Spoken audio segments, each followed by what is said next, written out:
Pensando sí en las palabras, en los conceptos, pero no en las palabras. Bueno, entonces, pues yo preguntaría, yo iniciaría preguntando, te cuento que ese fue un libro que yo tenía. Yo ese libro no sé cómo lo obtuve, pero ese libro lo tenía. El de Nancy, ¿cómo se pronuncia? Sería como Fish. Fishberg. Fish. Ah, no, Fishberg. es como, no, es Fishberg. Fishberg.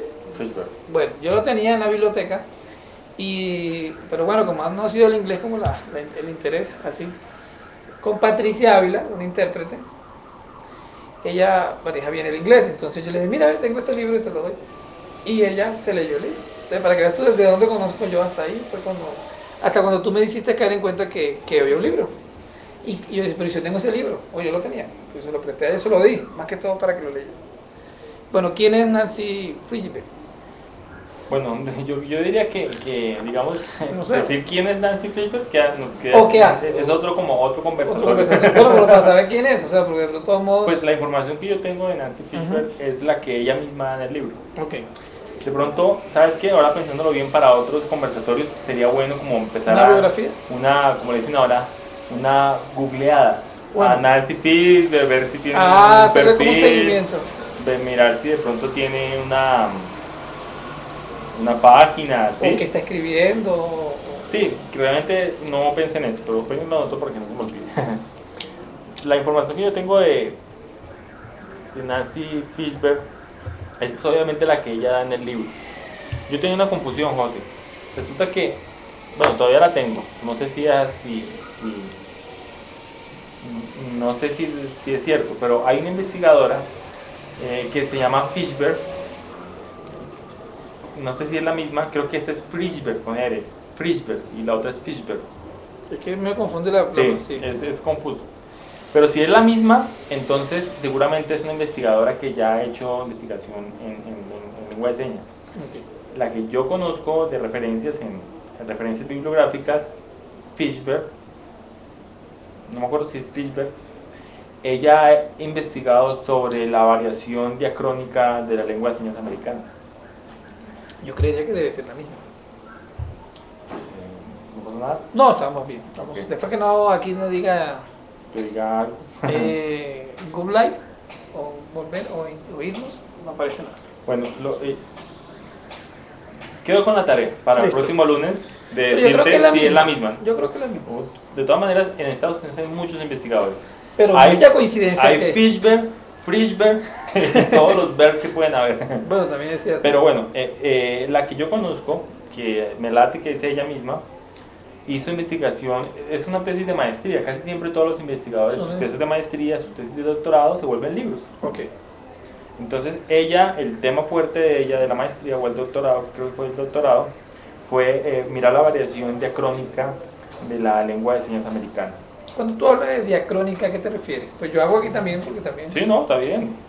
Diacrónico se refiere a los cambios o al análisis, a los cambios no, al abordaje que se hace de la lengua en términos de tiempo. Diacrónico es con respecto al tiempo. ¿Evolución? Sí, puede ser, la evolución que tiene, pero evolución entendiéndolo como el proceso de desarrollo que tiene la lengua o cualquier proceso, porque ya diacrónico se habla de cualquier proceso. El que acuñó más que todo ese término es Saussure, que analizaba que la lengua había que analizarla en términos sincrónicos o diacrónicos. Sincrónicos es como estructura y diacrónicos es como un proceso que se ve a través del tiempo. Okay. ¿Sí? Sí. La ilustración que ponía él era una cosa diferente, es mirar un cuadro, un paisaje, mirar cuál es la distancia de las montañas, cuánto hay de aquí del lago, eso sería sincrónico. Y diacrónico es hacerle varias miradas como si uno fuera un avión y mira un paisaje, cuando pasa lo ve de otra forma, desde abajo, llega lo ve desde otra, arriba, y de cerca se ve grande. Okay. Esas diferentes miradas, diacrónico. Entonces ella miró eso. Como la lengua de señas americana es la única que tiene ese proceso, es decir, bueno, no la única, pero sí la que más ha hecho, en la que más se han hecho investigaciones, hay la posibilidad de mirar la lengua de señas en registros de video. El registro de video más antiguo es de 1913. Está John Bedis haciendo lengua de señas. Ya casi van a cumplir 100 años. Entonces se puede ver la lengua de señas americana, ¿qué ha pasado? Eso tocaría hacerlo con la lengua de señas colombiana, ¿no? ¿Qué ha pasado a través del tiempo? ¿Sabes tú, perdón que te interrumpa, pero tú tienes idea de si hay algún registro fílmico de la lengua de señas colombiana, el más antiguo de pronto? Yo estoy buscando eso. Sí, pues te acuerdas que Pero por ahí, no. por ahí vimos uno, tú que alcanzaste a bajar ese, el de la conferencia del 80. Sí, sí, por ahí lo vi. No lo alcancé a bajar porque es complicado, pero la idea es buscar, no, eso es una tarea que hay que hacer. Ok. Bueno, Nancy Filber, para no alargarte el cuento y empezar con el libro, ella miró con el tiempo. Y la conclusión de ella, que obviamente no puede tomarse como una ley, pero me parece interesante a mí, es, ella dijo, las lenguas de señas con el tiempo tienden a estructurarse. O sea, como quien dice, entre más antiguas eran como más abiertas y más así gestuales y A medida que pasa el tiempo. a medida que pasa el tiempo se van como estructurando más, volviéndose en patrones. Ok. Eso es. Eso sí, si Nancy Frischberg es la misma la que hizo eso, pues tendría un precedente en lo que es el libro, porque tendría que ser, eso significaría que el libro es hecho por alguien que tiene experiencia en el ámbito académico. Que conoce y también conoce el tema de abordaje de la lengua de señas. Eso sería también relevante. Lo que no ha pasado, y perdón que sea tan disperso, Ajá. lo que no ha pasado con otros libros en términos latinoamericanos. Por ejemplo. Un paréntesis chiquitico. Y estoy yo buscando, pues precisamente para esos conversatorios, y pues porque el proyecto que tenemos del segundo libro, buscando todo lo que hay en Latinoamérica de interpretación. Libros. Y hay un libro, por ejemplo, que me encontré en Brasil, y curiosamente me contacté a algunas personas en Brasil. Ay, ¿tú sabes si ese libro lo puedes conseguir en PDF o algo? Y una persona en Brasil me decía, lo que pasa es que sí, ese no se consigue en PDF, lo puedes conseguir, pero yo no te recomiendo ese libro. ¿Y por qué? Entonces yo decía, ¿pero por qué? Y el libro es Intérprete de Lengua de Señas, en aula inclusiva. Entonces me decía la persona, lo que pasa es que esa persona que escribió ese libro no es intérprete. Ah, como una investigación o un sí, reportaje. Exacto, no es desde la mirada del que conoce la práctica, sino de alguien que puede escribir algo sobre tal labor. Investigó, averiguó. Entonces, lo que me decían es que tiene aseveraciones cuestionables. Entonces, el libro de Nancy Frischberg tiene relevancia es porque es escrito por una intérprete, eso sí es totalmente seguro. Okay. Nancy Frischberg es intérprete. Yo no digo, bueno, pues esa es la tarea de Google, ¿no? Si se murió, todavía está viva. Okay. Cuando estaba, chistosamente, cuando estuvo Debra acá, ajá, yo le preguntaba, hola Debra, y pues sí, y yo le preguntaba sobre otra autora que vamos a hablar que se llama Mindes. Yo dije, Mindes, y usted conoce la obra de Mindes, y ella dijo, sí, claro. Y yo le pregunté, ¿y Mindes, y todavía está viva? Y ella se asustó, y pues claro que está viva. Ah, claro. Porque para uno es como... Claro, pues, yo pensé, a mí después me dio pena. Porque yo dije, Mindes es como de la misma edad de Debra. Entonces le estaba diciendo que... Entonces, claro, pues yo lo sentí así, como que ella dijo, pues claro, así como yo también estoy viva. Eso todavía puedo. Todavía tenemos, claro. Entonces es difícil porque como tenemos esa cortina que nos separa de las publicaciones en inglés, uno no conoce. Brecha, ¿cómo le llamaríamos a eso? Ayer estaba en las pruebas del IFE, que creo que tú estuviste ayer. Estuvimos ayer, perdón. ¿Te acuerdas la frase, la brecha digital? Ah, la brecha digital. ¿A qué le podríamos llamar a eso? El tema del idioma. No, es una brecha lingüística. Lingüística. Sí. Ah, bueno, entonces sería la brecha lingüística. Brecha es el término que he escuchado en inglés para referirse a esas diferencias es de la gran cortina. Es lo que yo te había dicho antes. En Europa lo que pasa con el Rusia. La gran cortina del alfabeto cirílico y del ruso hace que lo que se haga en Rusia muchas veces al ladito, o sea, en Alemania, ahí mismo en Ucrania. Sí, Ucrania sí, porque Ucrania sí, pero digamos de los países más europeos. Bueno, no sé, Finlandia, Noruega, Suecia, Austria, por ejemplo, que ya francés y alemán. No más, aunque están ahí cerquita, hay una gran brecha precisamente por eso. No todos manejan el alfabeto cirílico, no todas las investigaciones del ruso son ampliamente difundidas. Por lo menos lo que yo he leído. Okay. Yo creo que eso es lo que pasa mucho en Latinoamérica. Pues nosotros sabemos esa experiencia. La gente dice, no hay nada de interpretación, no hay nada de sordos, no se ha investigado nada mucho. La impresión que le puede dar a alguien que es recién recién llegado al campo es, mejor dicho, aquí no se ha hecho nada, no hay nada de investigación, no sabemos nada. Entonces, eso es un mito que hay que quitar, ¿no? O no sé si la palabra mito corresponda, pero eso hay que quitarlo, porque la mayoría de los intérpretes pensamos, y yo me uno a eso porque también yo pensé igual, cuando comenzamos a trabajar como intérpretes, ya sea en colegios, en nuestros municipios, donde sea, o en nuestros países, pensamos que como en español no se ha escrito nada sobre interpretación, o que en interpretación no hay nada que leer. Es como lo que normalmente uno escucha, ya uno sabe que no, pero normalmente los nuevos dicen eso. Tú dirías que no, o nosotros ya podemos decir que no. Obviamente uno tampoco puede ser, digamos, radical, porque si hubiera mucha información en español y todo, entonces pues no podría hacerse esa aseveración porque fuera evidente que hay demasiado. Entonces alguien, no, es que no hay nada, pues ¿cómo así que no hay nada? Mira fulanito, fulanito, sultanito, aquí en Colombia, en Medellín, en Cali, todo lo que hicieron, está este libro y todo. Entonces tampoco, pero sí hay mucho producido en inglés porque nos lleva más tiempo, pues ponte a pensar. En 1913 el primer video, por ejemplo. Eso también hay que traerlo a colación con este libro. El primer libro de interpretación fue escrito, bueno, no fue el primer libro, el más antiguo que yo conozco, el que más conoces, más así cohesivo y más completo, fue escrito en 1965, o sea, estamos en Estados ¿cuántos Unidos. años? 1965 al 2000 son 35 años, al 2012 47 años. 47 años. El libro más antiguo de interpretación y se llama Interpretación para personas sordas. O sea, es increíble. En el blog yo tengo el nombre del autor, pero pues la idea ahorita con Anis Hall es que de este conversatorio saquemos una diapositiva en PowerPoint. La colgamos como el producto de la reflexión, la conversación. Pues hay algo muy sencillo para no complicarnos, pero sí la idea es resumirlo. Cuídate que ¿Sí? Pero sí la idea es esa. Yo tengo el dato de ese libro. No he pensado, no he hecho fuerza en buscarlo porque si es un libro mucho más antiguo, se supone que ya tendría otro interés más como de tipo histórico, ver qué es lo que se decía en 1965. Y hacer comparación con lo que ha pasado. Y en este momento no es la idea. Pero sí, ¿sí? Entonces esas son las brechas que hay. En Latinoamérica yo creo que pasa eso. Hay mucho en inglés hasta el momento. Y Latinoamérica, lo que ha pasado, digo Latinoamérica porque es lo que uno percibe de los demás países. Yo no puedo decir mucho de Brasil, pero más que todo uno puede decir de Venezuela, Ecuador, Perú, Paraguay, Uruguay, pues lo que uno sabe. De pronto nos estamos equivocando, somos colombianos más. Sí, ojalá sea cierto, ¿no? Ojalá sea cierto. Pero tú has estado en varios países de Latinoamérica. No, y uno se da cuenta cuando viaja uno a, por ejemplo, con Wesley, que hemos estado teniendo la oportunidad de conocer otros países, uno se da cuenta que es igual, o sea, la única información con la que muchos intérpretes tienen acceso es la que está en inglés.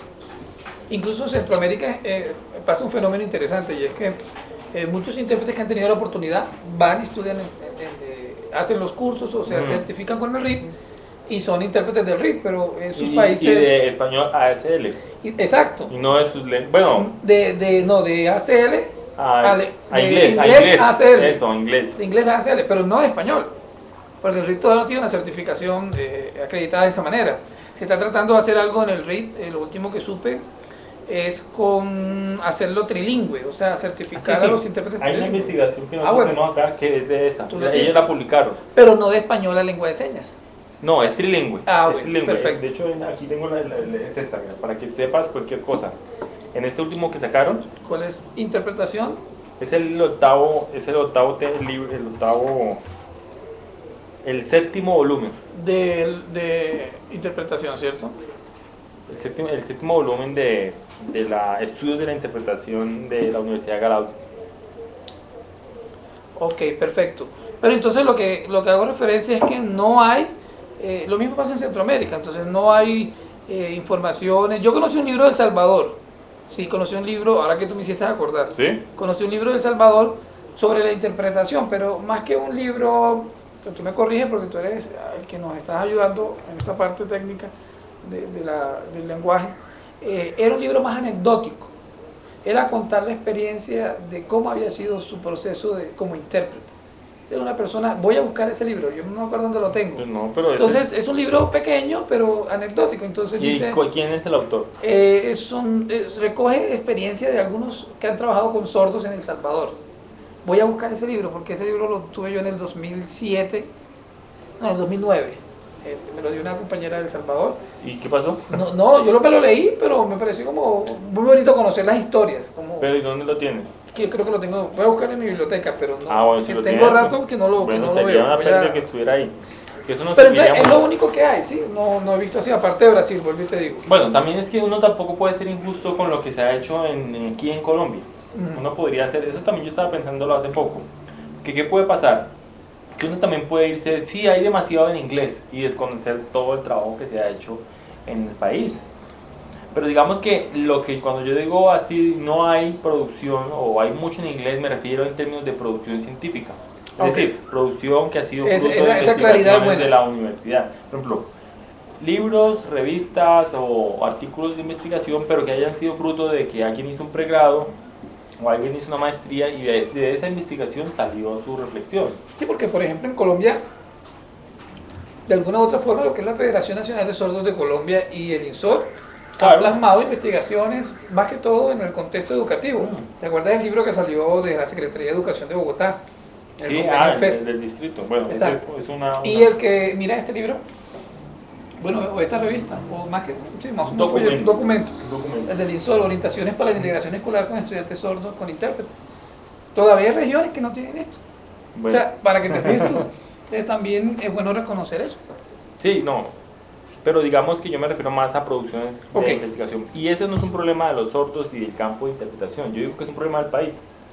El rezago que ha tenido el país por toda la historia de violencia, el conflicto interno armado y todo, ha hecho pues de que pues no se haya hecho inversión en muchas cosas, tanto a nivel gubernamental como también las personas, ¿sí? Eso todo es una dinámica muy grande. Eso es Si tú un- tienes plata, tú puedes aspirar a mejor educación y pues muchos no han tenido la oportunidad de entrar a las universidades porque no hay mucho cupo en las universidades. Y si bueno, están en la universidad, no hay tantas oportunidades para apoyar procesos de investigación, porque también requiere Sí. recursos. Bueno, obviamente yo diría que eso sería otro campo de investigación, sería mirar qué realmente hay, pero exhaustivamente, mirar, o sea, como quien dice, meterse en todas las bases de datos de todas las universidades y empezar a mirar en pregrados, maestrías, qué es lo que se ha hecho en torno, bueno, a los sordos sería muy grande, pero puntualmente con respecto a la interpretación. Y que de pronto sería una sorpresa encontrarse que sí hay bastante, pero escondido. Puede ser. Bueno, pero el punto es que en este momento en Colombia no conocemos un libro ampliamente que sea comprensivo, con H intermedia, ¿sí? sobre la interpretación de lengua de señas. Nosotros tenemos aquí un documento que es el de, creo que lo escribió es de la federación, que se llama Mi Amigo el Intérprete. Ah, sí, sí, es un folletico, esto no que está ahí abajo. Ya todo el mundo lo conoce. Publicaciones así pues son relevantes para empezar a hacer como un escaneo de lo que se ha hecho. Y pues están los documentos así, el INSOR, de la Secretaría de Educación. En pocas palabras, documento como los que, o sea, libro como el de Fishberg, no hay todavía la versión colombiana. Ok, hablemos de Colombia, ¿cierto? Perfecto. En Latinoamérica pues tendríamos que mirar, pero hablemos de Colombia porque Hablemos no de podemos Colombia. hablar de otros países. Sin tener toda la certeza. Sí, sería... Entonces, el libro de Fishberg es un libro que se editó por primera vez en 1986. 1986. La primera edición. La primera edición. Creo que la primera fue en 1984, después vino en 1986, una corrección, y la última corrección, revisión, que es la de 1990. Ok. Esa es la que nosotros Tenemos. pudimos acceder. Lástima que no tengo libro acá, pero eso también es muy simbólico. Es como, miren, este es el mostrarlo. libro, ¿no? Pero son, sí. Pero aquí está, si nos avisan, aquí pueden. Ah, no, la persona que está interesada. Yo tenía esa pregunta, Podría. qué pena que como corte Ajá. en ese proceso que va, pero es que algunos han escrito y algunos han preguntado, personalmente me han preguntado, ay, ¿y cómo hace uno para acceder a los libros que ustedes tienen? O cómo podemos comprar los libros, o qué tenemos que usar, Anisco los vende, qué se hace, porque he escuchado que muchos tienen esa intención. Yo no sé, bueno, ahí toca hacer un paréntesis, porque uno de los problemas, tú sabes el dicho que hay que dice, no sabe quién es más bobo, el que presta el libro o el que lo devuelve, ¿sí? Nosotros todavía estamos en ese aspecto de la cultura.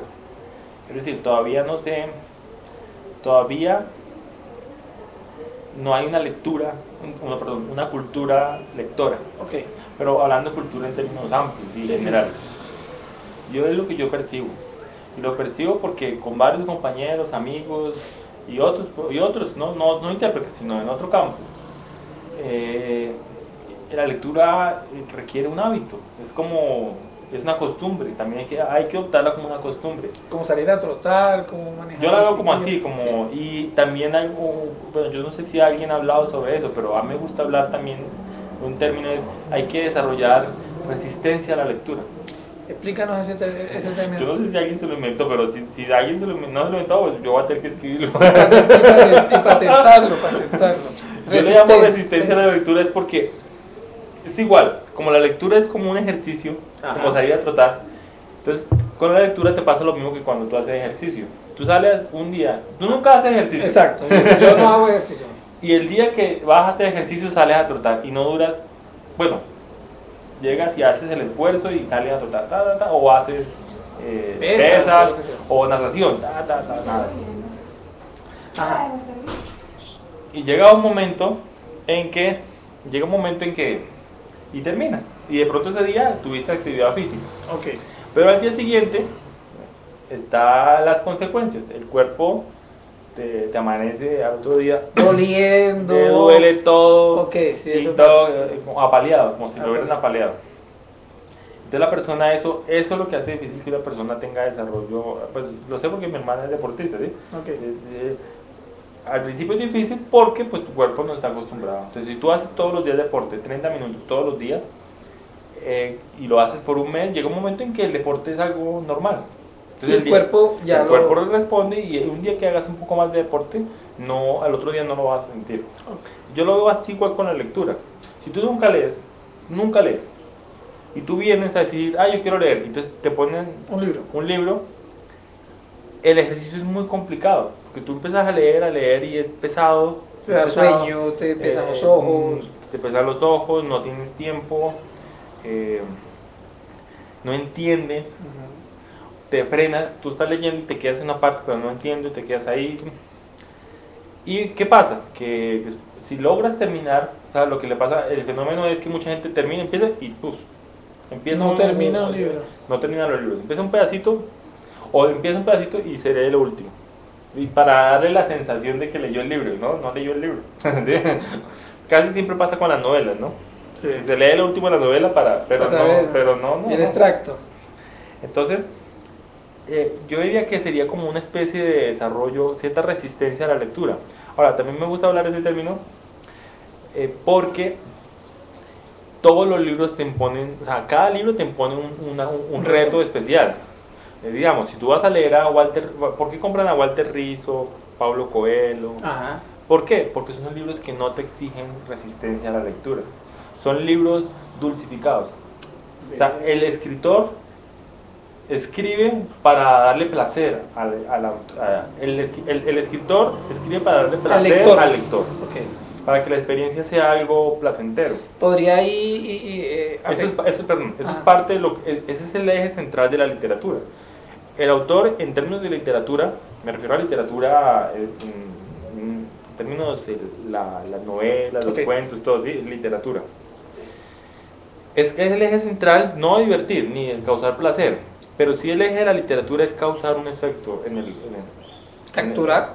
Sí, un efecto sea cual sea, okay, en el lector. Entonces, tú con el cuento no solamente es la historia, no solamente es el cuento en la novela, sino el efecto que tú quieras lograr en la persona que te lee. Ya sea angustia, existencialismo o placer, o risa, o desagrado, lo que quieras. Entonces yo siento así, todo el libro te impone un ritmo, y pues obviamente no todos los libros te imponen el mismo ritmo, y lo que sucede con los libros que son investigaciones, o sea, los libros técnicos, te imponen pues un ritmo de resistencia mayor, porque te hablan ya de cosas, o sea, no están escritos para darte placer, sino están escritos para darte una información. Y eso tiene que ver con, es una carreta grande, las tipologías textuales. Entonces, mientras uno es la narrativo, una investigación, es un texto argumentativo expositivo. O sea, ellos tienen una investigación, tienen algo muy concreto que darte y te están diciendo, esto es lo que nosotros hicimos, tal, tal, tal, tal. Sucede muchas veces que los tipos de libros ya especializados, eso es lo que llama Humberto Eco las relaciones intertextuales, te llevan a relaciones intertextuales, es decir, con una frase te está hablando de otro tema, de otro campo intertextual, de otra investigación, y si tú no sabes ese campo, no vas a entender pues tú ya sabrás, pero ¿qué significa eso? Toca investigar allá. Sí, por ejemplo, en una parte, bueno, eso pues sucede, a mí me pasa mucho con los libros de Humberto Eco. Humberto Eco es un autor que si uno no se ha leído ciertas cosas, cuando entra, uno no sabe qué está hablando ese man. Y hay obras de él, por ejemplo, como El péndulo de Foucault, que es una novela, que él habla, cada párrafo habla de otros autores, entonces la gente que no, como eso es lo que o sea, la gente que no ha tenido la oportunidad de conocer otros campos, o lo que dicen, tener una cultura general, ¿sí? Que denominan de esa manera. Entonces, pues tiene problemas. Eso es lo que pasa. Obviamente, la idea de los libros de interpretación o los libros científicos no es, obviamente, que la persona sea letrada de literatura universal, pero hay que desarrollar resistencia. Si tú tienes resistencia, te toca un libro pesado y pues obviamente vas a tener la manera de meterle el diente. Otra cosa es que no siempre vas a entender, entonces tú sacas del libro lo que puedes, pero lo terminas. Porque un libro es una unidad de pensamiento. Esa es mi forma de pensar. Por eso no me gusta leer fotocopias, ni capítulos aparte. Sí, porque una fotocopia, un capítulo es la fracción de una unidad de pensamiento más grande. Entonces tú no sabes lo que te está diciendo un autor si no te lees el libro entero. Ok, bueno, perfecto. Entonces, hay gente que dice, yo quiero leer. Estoy en desacuerdo porque si te lo vas a leer. Será la pregunta, ¿te lo vas a leer? Si te lo vas a leer, te lo prestamos, te sacamos copia, lo que sea. Sería ideal que aquí, o sea, que los intérpretes de lengua de señas tuviéramos como una comunidad de estudio. O sea, sí. Es decir, aquí debería el otro lunes estar otro intérprete diciendo, okay, yo les voy a hablar de este libro. Bueno, y así por así, o sea, esa es la idea. Hay una persona que quiere acompañarnos, Marta Vargas. Marta me dijo, si me invitan, yo puedo compartir un tema con ustedes. Perfecto. Entonces, toca agendarla para... Esa es la idea. Entonces, yo soy, digamos, y es la recomendación que yo le hago a Aniscol es, Aniscol está construyendo una biblioteca. Es pequeñita, pero bueno, ahí tenemos ya algo, ¿sí? Hay que ser muy rigurosos en eso. O sea, los libros no pueden estar prestándose a todos los que... O sea, no es una biblioteca pública. No tiene la infraestructura para ser biblioteca pública. Okay. O sea, porque para ser biblioteca pública tendríamos que tener la dirección, la casa, la ficha, sí. Y mirar cada 15 días, sale un libro que a los 15 días volvió y no hay la infraestructura para hacerlo así. Pero yo diría que sí puede ser pública en el sentido de que cualquiera puede venir aquí a Aniscol y puede leer. Puede sacar lo que le interese, o por lo menos ojear, mirar qué es lo que hay, qué le interesa, y de pronto, y eso lo ampara la ley de derechos reprográficos. Sacarle copia a un capítulo, ¿sí? Eso no es ilegal. Ilegal es fotocopiar y difundir todas las publicaciones. Y pues la idea es aquí facilitar pues que el acceso a la información y el sí, conocimiento, ¿cierto? Que la gente lo pueda leer acá. Y si alguien quiere comprar un libro, que mejor compre uno que no tengamos nosotros. Ok, eso es una muy buena alternativa. Claro. Muy bien, entonces, ya hablando del libro... Sí, entonces, ¿qué pasa? ¿Por qué llegamos a eso? Okay. A este tema. Porque Nancy Frischberg escribió como uno de los libros que fueron pioneros en la literatura en torno a la interpretación de lengua de señas. Es por decirlo así, el libro clásico. De la interpretación. Es un clásico de la interpretación, ¿sí? Entonces, yo creo que es bueno darle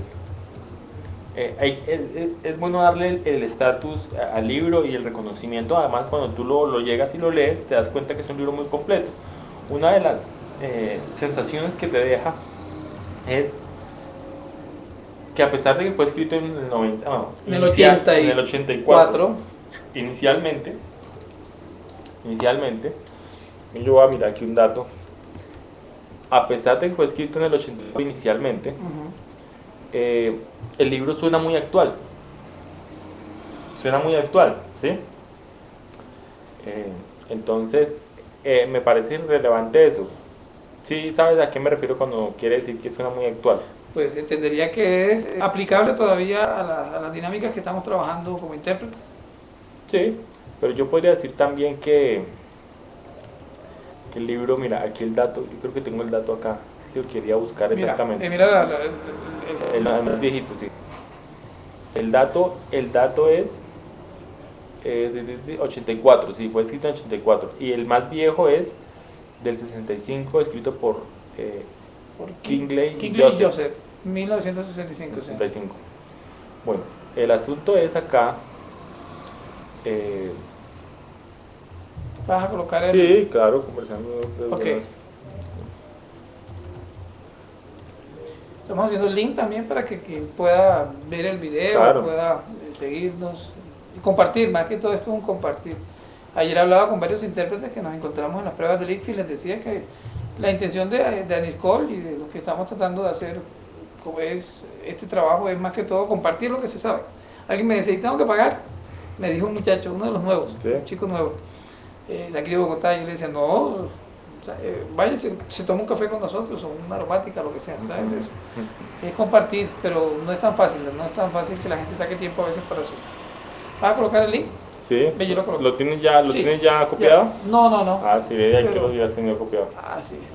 Pero como me lo sé que es más fácil como estar ahí. Ok.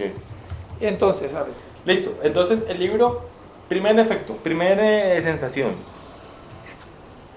Es actual. Es vigente, sería Es la vigente, palabra. bueno, ok. Vigente. Porque imagínate que tú lees sobre todo en el tema de sordos, tú lees una investigación o cualquier información que se ha hecho sobre sordos Sí. del 80 y suena muy diferente a lo que se está diciendo ahora.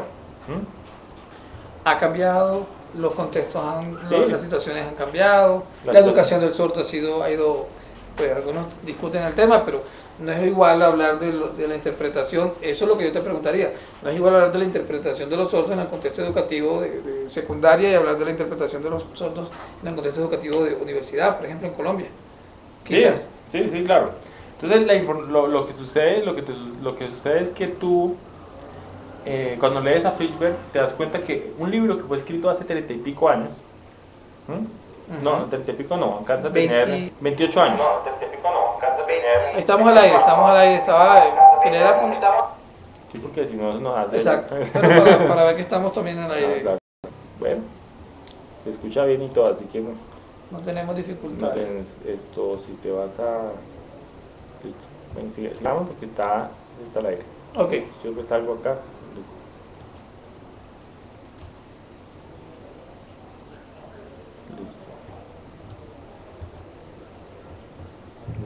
¿Cómo es? Dale, por Supongo favor. que Entonces, hablando de Nancy, primero sería averiguar, ¿verdad? Las tareas que tenemos averiguar el tema de cómo está en estos momentos. Ah, sí. Suena feo decirlo, pero si está viva. Sí, o sea, porque muchos... Si ya murió. No, Porque porque a veces hablamos de colónomos, por ejemplo, yo me acuerdo que yo hablaba de colónomos y me acuerdo cuando llegaron aquí en el 2005 y en el 2004 nos hablaron de colónomos y yo pensaba que colónomos era un hombre. Famularo. Ah, famularo. Y cuando yo fui a Estados Unidos, gracias a Wesley al Reed, y yo me dijo, no, ese es Betty Colónomos. Ah, ese es Betty Colónomos. Entonces, uno también a veces, ¿quién fue? ¿Qué está haciendo? Bueno, el libro, más que todo, tiene la estructura de una introducción. Entonces, como toda introducción, primero hace un acercamiento histórico, dice, bueno, cómo surgió la interpretación, cómo surgió pues, la interpretación en lenguas orales, cómo surgió en lengua de señas la interpretación. Y después hace un análisis, digamos, muy puntual de algunas prácticas. Por ejemplo, hace un acercamiento, digamos, de la ética y etiqueta. Después se va a algo de teoría de la interpretación. A mí me llamó la atención, por ejemplo, que el libro toca toca aspectos de teoría de la traducción como tal, que uno pensaría que son ausentes en la mayoría de introducciones a la interpretación. El libro aborda algunos autores, no todos, pero un enfoque muy puntual de la teoría de la traducción. Entonces, es bueno, o sea, tiene frases muy interesantes y obviamente, como toda introducción a la interpretación, hace una exposición de todos los contextos. Entonces te habla de ámbito educativo, bueno, dónde se pone el intérprete, dónde tiene que ubicarse, qué es lo que tiene que tener en cuenta en el ámbito educativo, ámbito médico, pero cuando hace esas descripciones de dónde colocarse el intérprete, dónde y hace inclusive diagramas. Sí, coloca diagramas. Claro, aquí están los estudiantes, aquí está el profesor, aquí debería estar el intérprete. Ah, pero eso está muy bien, porque la referencia que más tenemos en Colombia, pues, es la del... ¿Copiaste el link para que después lo puedan pegar? Ya, lo voy a copiar. Es el del libro de Técnica de Interpretación en Lengua de Señas. ¿Y si es ORG? Ah, me equivoqué acá. Sí, me equivoqué. Dame un segundo. Estoy mandándole el link a Jordi de España. El que conocemos, el de Técnica de Interpretación en lengua de signos. Que ahí también hace una serie de diagramas. Ok, pues eso me parece interesante que sepamos que es muy parecido. Entonces, ok, y entonces, ¿qué más nos sigue hablando el libro? Bueno, de pronto para no digamos caer en algo muy monótono de empezarnos a recitar el libro, me parece de pronto hacerle la crítica. Ok. Por ejemplo, el libro es la estructura ya básica, ¿no? La introducción, que es como la histórica, también habla mucho del movimiento asociativo, porque ten en cuenta que el libro de Fishberg es un libro hecho por el RIT, o sea, por la Asociación Nacional de Intérpretes de... Allá se llama el Registro de Intérpretes para Sordos, pero es la Asociación Nacional, por decirlo así, sí, ¿no? Ellos no han cambiado su nombre, digámoslo así, su nominación, pero es la Asociación Nacional de Intérpretes. Bueno. Así como el NAC es la Asociación de Sordos en Estados Unidos, ¿no? Entonces, el libro, como pues obviamente tiene ese surgimiento, pues habla un poquito de la historia de cómo se constituyó el RIT y también de los sistemas de evaluación que surgieron pues dentro del RIT. Okay. Y después, obviamente, parte con lo de teoría de traducción, algo muy breve, pues muy concreto y muy pertinente, pues más que todo desde el enfoque funcionalista de la traducción, que se utiliza mucho en interpretación, y después se va a una parte de ética. Una cosa que yo le critico a ese capítulo es que dice sobre ética y etiqueta. Ética y etiqueta. ¿Tiene un capítulo específico? Sí, aspectos éticos y etiqueta. O sea, es ética y etiqueta del intérprete.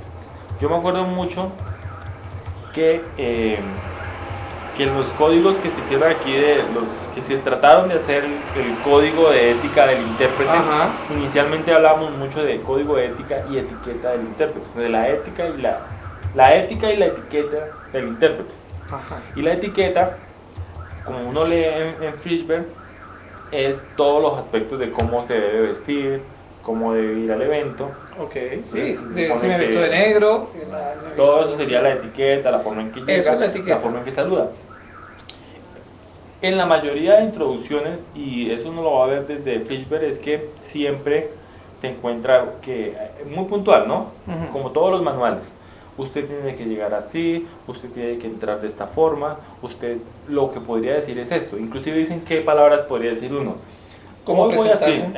Me parece bueno. Obviamente en otro tipo de discusión uno diría que es muy... no sería trascendental, pero para lo que son las introducciones es válido. Porque la introducción se supone que la lee el que se está formando como intérprete o el que quiera acercarse a la labor, ¿sí? Ok.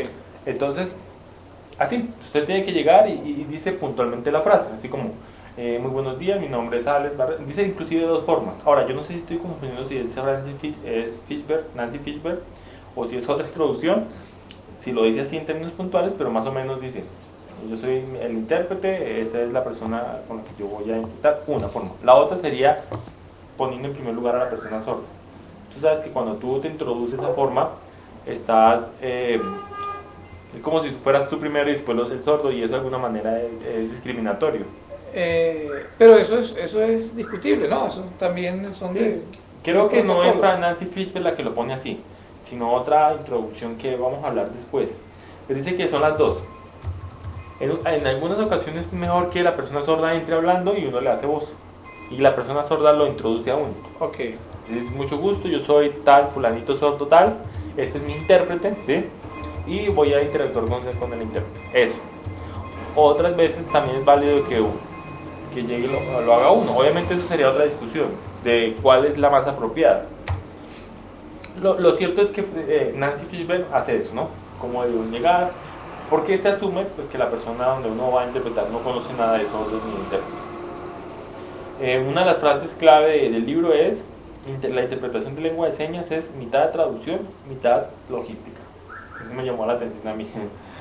El 50% es la tarea como tal, y la otra 50% es toda la parte de arreglos. Eso no dice Nancy. Lo dice Nancy Pero Fishburne. cuando ella habla, y bueno que como que ahí sí me gustaría preguntarte más, cuando ella habla de la logística, no está hablando específicamente del tema de montar la interpretación, sino todo un proceso, lo que tú acabas de decir, ¿verdad? Ujú. ¿Qué aspectos, por ejemplo, consideras tú que ella utiliza como logística, pero que no son logística? No, pues en ese tipo de análisis no lo he visto de esa forma. Porque alguien podría decir, de pronto acá no, pero sentarme enfrente o colocarme al lado, eso no forma parte de la logística. No, yo pues no.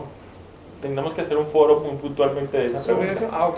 Pero, digamos, lo que menciona ella, cuando uno lo empieza a leer, se ve que es algo que es muy coherente. Es decir, que ahorita en este momento yo le digo, claro, es obvio que hay que hacer eso, hay que mirarle la disposición de la luz, por ejemplo.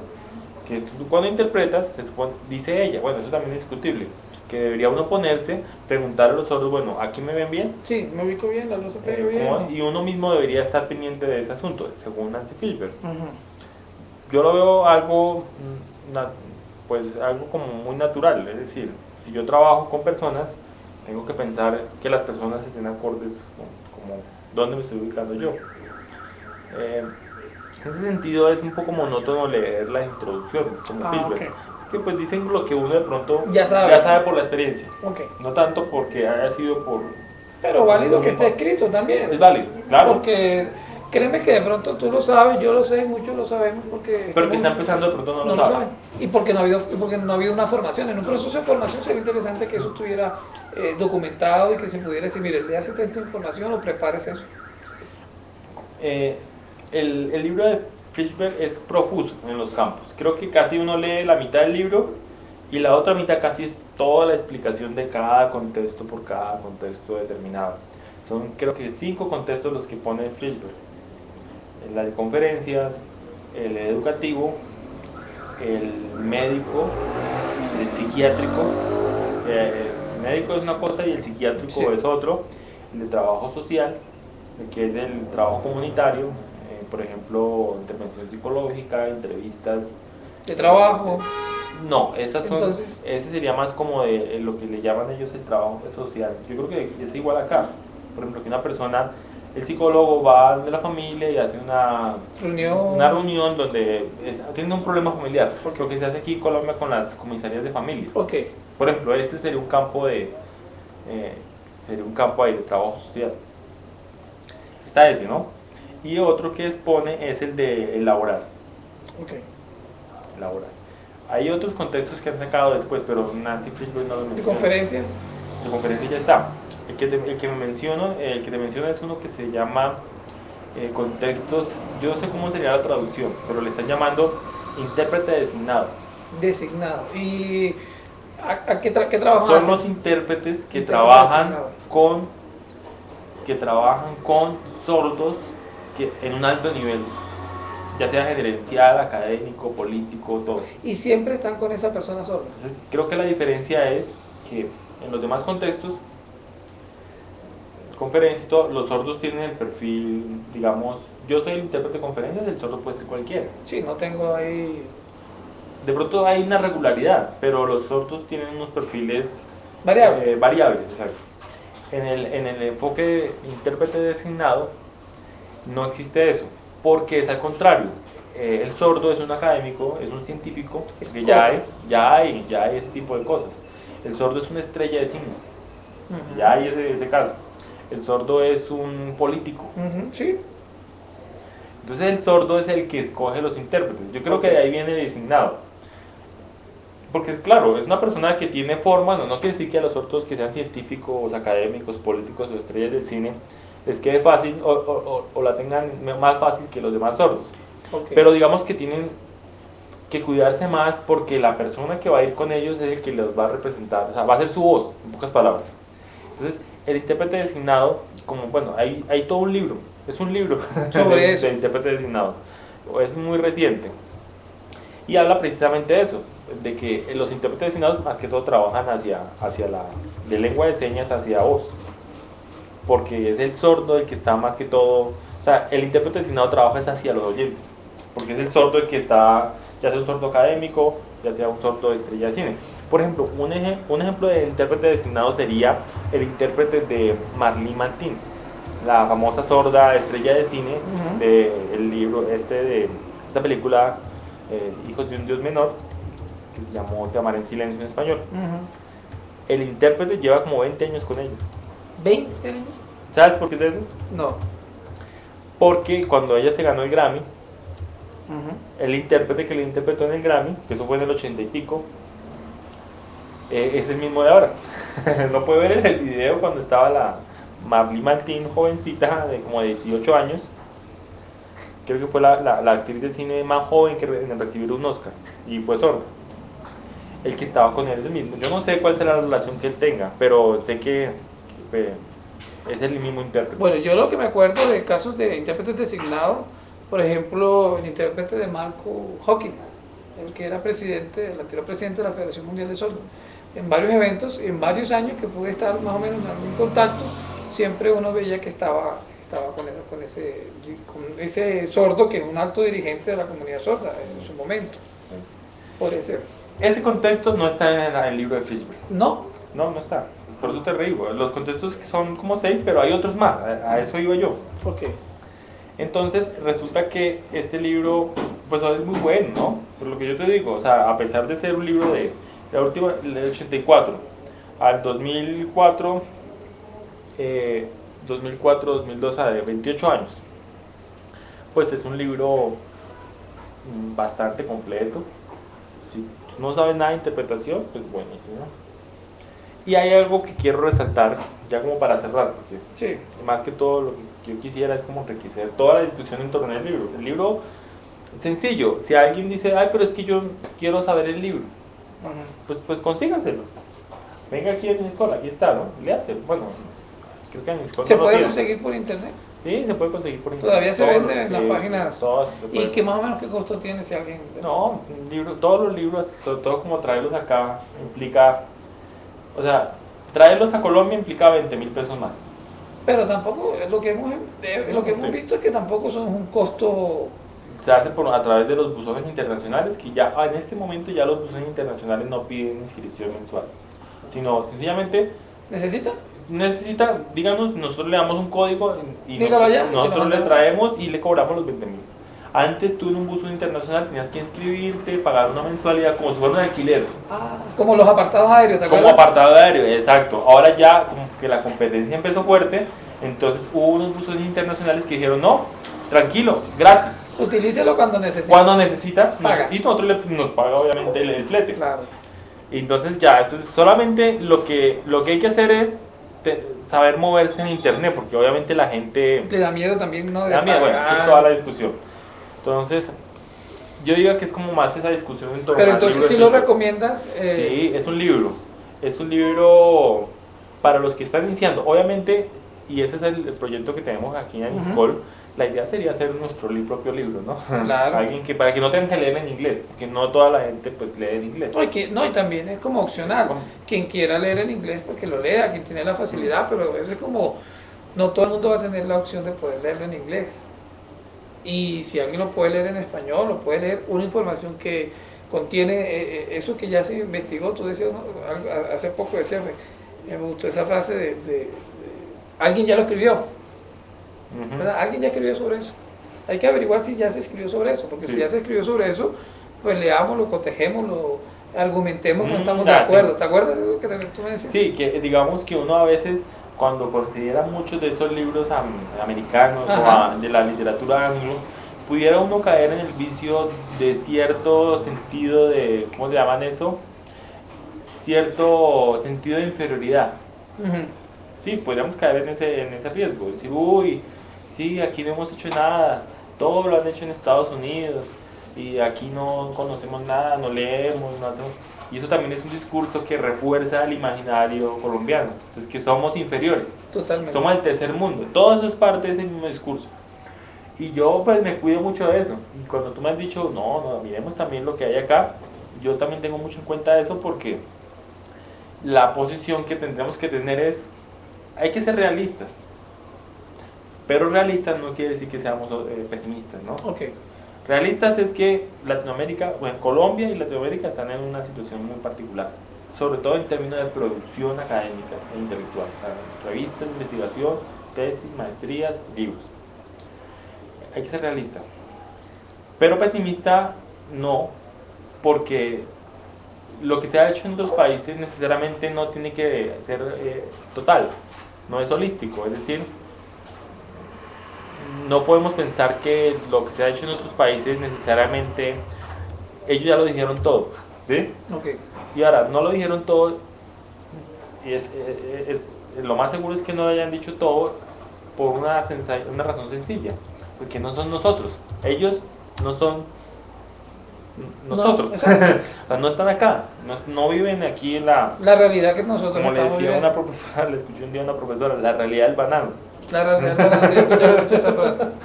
Es que llegan todos los intelectuales aquí y dicen, ah, tú sabes el chiste. No, no, dímelo. Que entonces, que en Colombia los ricos, ¿cómo es? Los pobres, no digo, los ricos quieren ser, ¿cómo es que es? Los ricos quieren ser europeos. ¿sí? Ajá, los ricos quieren ser Los europeos. intelectuales, mentiras, los ricos quieren ser norteamericanos. Los intelectuales, Los quieren ser intelectuales europeos. quieren ser franceses, europeos, ¿sí? Y los pobres quieren ser mexicanos. ¿sí? Entonces, el chiste radica en que queremos ser todo menos lo que somos de acá, ¿sí? Sí, queremos ser todo de Entonces, afuera. yo de pronto digo, no, la idea no es esa. Pero la idea es sí, ser sinceros, o sea, ¿qué han hecho? ¿Qué se ha hecho en otros países? Y empezar a hacer esa conversación. Hacer una forma, me gusta mucho esa forma de pensamiento, es decir, empezar a traducir el pensamiento que se ha hecho en otras lenguas en nuestros propios términos. Tú hablas de Es una manera de, como de devorar. Eso te iba a decir, ¿Sí? me acuerdo del término, ¿cómo es el término que utilizan los brasileños? Los En teorías de la traducción están las líneas, las teorías antropófagas, y antropófagos. se utilizan mucho en traducción. ¿Qué implica? Las teorías antropófagas, esas nosotros las tocamos muy cerquita Muy en el libro que se publicó, pero eso tiene un gran discurso y es muy postmodernista.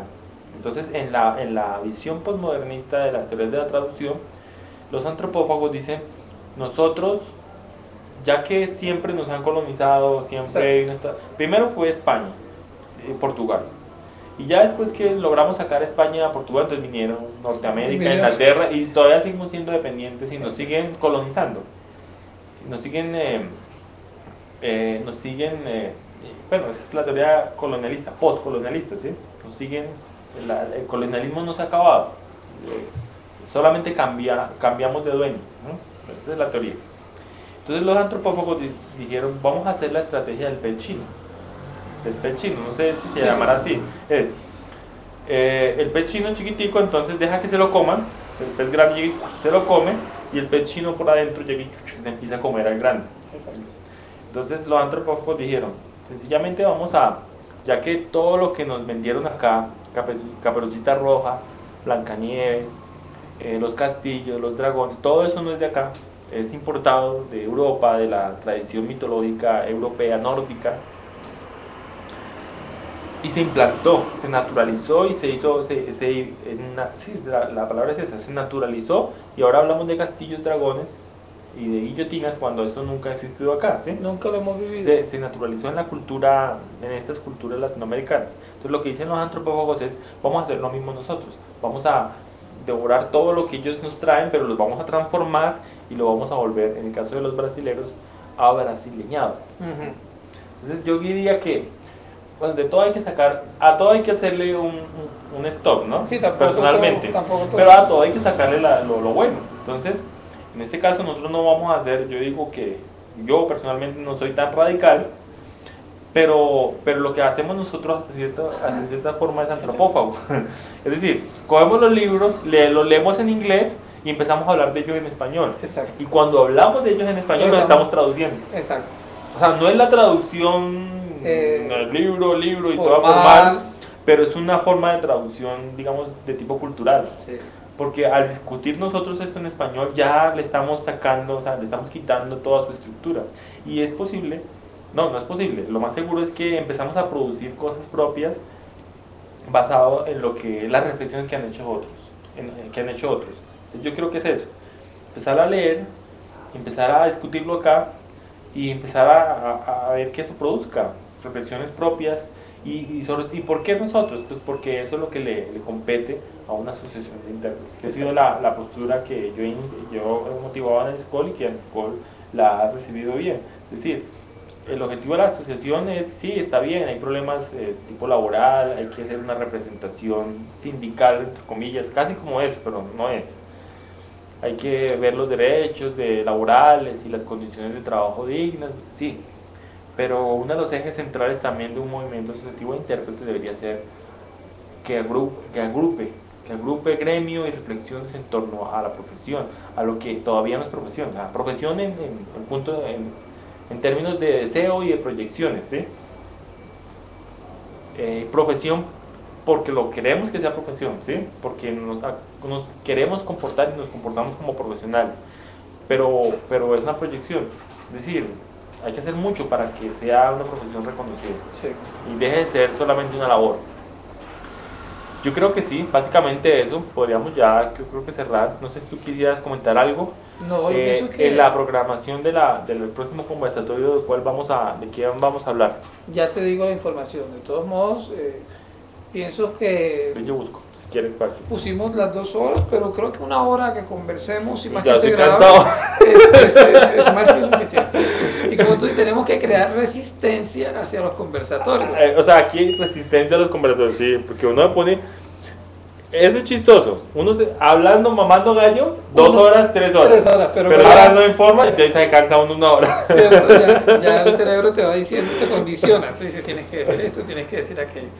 Pero no, me parece muy chévere, ahí está la programación. El otro lunes vamos a hablar de la persona con discapacidad auditiva y el intérprete de la administración pública. Bueno, ese libro de Famularo no es un libro, bueno, sí es un libro, porque también depende cuál es nuestra definición, del libro.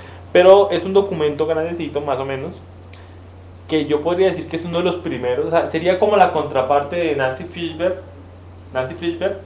la versión latinoamericana de Nancy Fishberg. ¿Sí? Es mirar, porque esto ya es argentino, ya es de acá, ¿sí? Y hay que resaltar que tú sabes que Argentina siempre ha tenido como en el tema mentira, de la formación.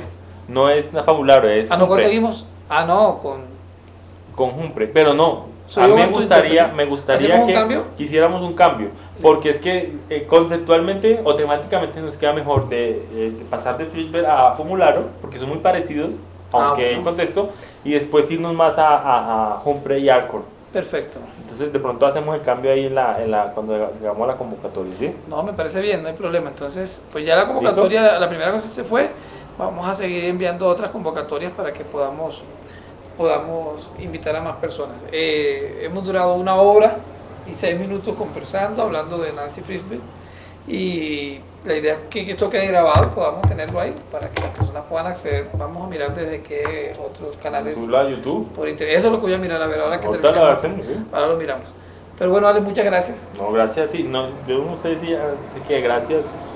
No. Gracias a nosotros, gracias a todos, ¿no? A ANISCOL, sí, no, pues. Y ojalá. A mí me gusta mucho esta carreta. Lástima que yo cuando, y no, te voy a decirlo, cuando tú me propusiste hacer los conversatorios, yo dije, prepárate para que hablemos los dos.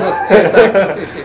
La idea es que no sea así, pero para mí es un gusto. O sea, créeme que una de las cosas que todavía me hace seguir trabajando con ANISCOL y como muy embolatado con este tema, es porque hay gente, o sea, obviamente no hay mucha, pero hay gente que se interesa en este tema, que le mete corriente, en este interés estás tú, ¿no?